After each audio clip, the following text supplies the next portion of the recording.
Not a lot of people talk about how great of an actor Tom Cavanagh is. He's been in TV shows, yeah, but his most notable TV show role was being the Reverse Flash. He also directed some episodes of The Flash. Not only that, he starred in two TV shows called Ed and Love Monkey, as well as having some recurring roles in Scrubs. He also does Broadway, as he was in the Broadway revival of Shenandoah, as well as being in some productions of A Chorus Line, Cabaret, Brighton Beach Memoirs, Urinetown, and Grease. He also appeared in the 2008 production of Some Americans Abroad. Although we can all agree that the craziest thing that Tom Cavanagh's ever been in was the Yogi Bear movie. Look, we can accept and we cannot accept, but he was Ranger Smith and we gotta deal with that. But I think the craziest thing Tom Cavanagh ever did was star in two Christmas movies, the second one being a sequel to the first one. Previously in my Christmas videos, we talked about the movie where Frasier played the son of Santa. I forgot what that movie was called, and it's gonna stay that way. But this time, we're talking about a movie called Snow, which isn't really similar to the movie that Frasier was in, but son of Santa, you know what I mean? Also, I'd like to point out that this movie came out in 2004, and I was a baby. December 13th, 2004, I was a baby. It's beginning to look a lot like... Tom Cavanagh plays Nick Snowden. Yeah, it's really funny. But he's the son of Santa Claus, so of course his name has to be Nick. In every Santa Claus movie, if the character's related to Santa, he has to be Nick. It's law. Anyways, Nick, who is really the son of Santa Claus, falls for Sandy Brooks, played by Ashley Williams, who you may know for being Victoria in 15 episodes of How I Met Your Mother, and also being in The Jim Gaffigan Show. Anyways, again, Sandy Brooks is a pretty zookeeper who works at the San Ernesto Zoo, which, it's not a real zoo. Anyways,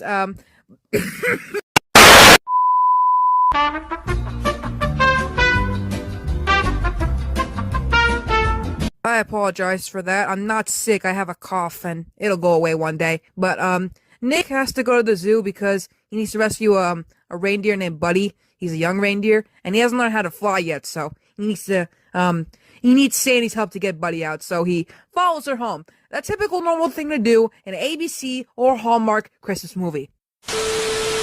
Nick meets Lorna. Is that how you pronounce the name? Lor. It doesn't even matter. I don't really give a shit. She's a landlady and the owner of the boarding house where Sandy stays. She thinks Nick is the tenant and gets to know him and lets him stay in the boarding house. Nick then meets Hector, whose mother Isabel is a postal worker. I don't know why that's important, but what's important is that he finds out that he's the son of Santa, or that he is Santa? Wait a minute. Nick meets Sandy and just instantly falls for her, and Sandy just falls for him too. She didn't even realize that he's Santa. Nick's not Santa, is he? That's besides the point. She helps Nick get Buddy out of the zoo and back to the North Pole. Nick usually teleports himself in and out by mirror, but the only way the mirror works is by using North Pole snow.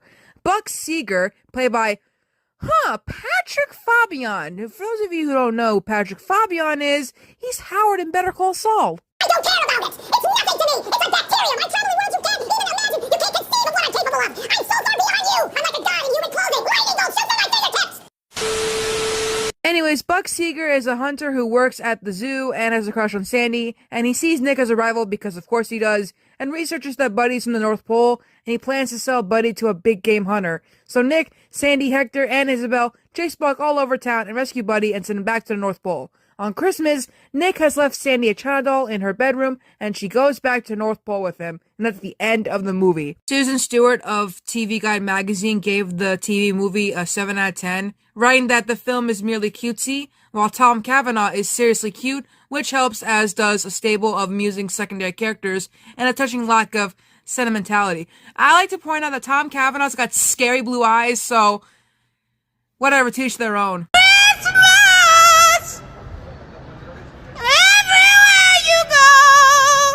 Two things before we talk about the second movie. One, Tom Cavanagh, Ashley Williams, and Patrick Fabian reprised their roles from the first movie, so at least it isn't gonna be some bullshit. Second of all, the plot for this is extremely long, and by the time we get to the end of it, it's gonna start sounding weird. Here, let me show you. See, right here, right here. I can't, I'm, listen, I'm bad at reading, but like, this is making my head hurt. Just before Christmas, Nick Snowden has his hands full so that all children can get their presents and celebrate the people of established traditions. Sorry about that. Anyways, this year he has Sandy, with whom he wanted to spend quiet holidays, but during the reindeer training, the reindeer have become too fat and cannot fly anymore, so he has to come up with something to get her in shape. What? See, I don't know who the fuck wrote this, because this is kind of confusing. Indirectly, he blames Sandy for overfeeding the reindeer because, you know, she used to work in a zoo. And after a fight, Nick makes an excursion with his magic mirror. He ends up in a garage and has such a hard landing that he... This is really wild. Nick loses his memory and can't remember that he's Santa. Does that sound familiar to you? Spoiler alert, I'm referring to that one Leslie Nielsen movie where he falls off his sleigh and forgets he's Santa. Sandy learns of the misfortune reported on TV see, this is just like the Leslie Nielsen movie. Oh my fucking god.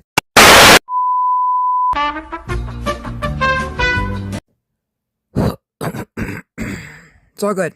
It's all good. She desperately wants to travel to him, but she doesn't know how to use the mirror. So she seeks advice in Santa's book and learns from Gallifried. Gallifried? Whatever, it's the book's guardian. And that she must not confront Nick with the truth because otherwise he could forget everything. He just had to find his memories again. With this clue, Sandy sets off, but she doesn't meet Nick in the clinic because even his nemesis, Buck Seeger, has seen the news and decided to abduct Nick to maintain his amnesia. The Wikipedia article wrote this weirdly. Well, then maybe you should have watched the movie. Shut up, Walter, you don't know...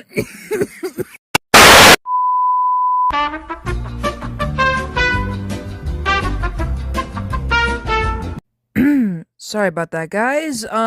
So then, oh my god, this is so confusing, but I'm trying my best here. With a ticket to Bolivia, he leaves the train station and makes his way back out of the dust. Luckily, Nick falls asleep, so he misses the train and meets Ryan, an orphan boy who seems to want to help, but he's actually a pickpocketer and wants to take advantage of Nick for, you know, money. In escaping the police, Nick gets into an old vacant club. Here, the confused Henry Mays awaits him and tells him that this was once his club and he supposedly belonged to a secret society. He had been waiting for Nick for a long time, so he should bring him back to his old days again. Nick doesn't understand anything at first, but becomes curious. Was this in the first movie? Looking for Nick, Sandy suddenly discovers Buddy, as the reindeer has followed her through the magic mirror. She hopes Buddy can help her find Nick. That succeeds, but Nick doesn't recognize her, obviously. Nevertheless, they are now following the mysterious clues of Henry Mays. To do this, they must kidnap the old man. What the fuck? Ryan also helps them out, but this is mainly because he wants to pickpocket everybody at the party. Henry is already getting the members of his ominous Caribou Club together, but everyone is saying goodbye, contrary to expectations. So the four of them sit alone in a festively decorated hall. Now I know what you're thinking, where's Buck, Amy? Well, having discovered the reindeer tracks in the snow, Buck manages to travel through a mirror to the North Pole. There he ends up in the stable of reindeer and the house, and there is a wish bag of Santa Claus, so he lets himself get this bundle of bills and is thrilled. Meanwhile, it's almost Christmas Eve, and Sandy tries by all means that Nick remembers. She tells him how he got here after their fight. As proof, he should touch a mirror, but the magic no longer works, and Nick leaves. As soon as he is gone... As soon as he is gone, Buck comes through the mirror, grabs Sandy, and kidnaps her. Yeah, that happens. Henry and Ryan then try to find Nick and convince Sandy to bring him back. This succeeds because the portal opens when Nick once again touches the mirror, after Ryan assures him that he only has to believe in it. For a brief moment, he sees pictures from his past and begins to remember. With Buddy, he travels through the mirror to the North Pole to save Sandy and Christmas. Once there, he has to deal with Buck, who is harnessing the reindeer to disappear with his sack of money. With Buddy's help, he pushes Buck through the mirror, where he also lands in that garage and now loses his memory. Man, this garage must be like magic or something. Nick and Sandy return to Henry and Ryan, who are still waiting for the hoped-for mess in the club. Suddenly, Nick's parents Nick's parents? Yo, where the fuck have you guys been?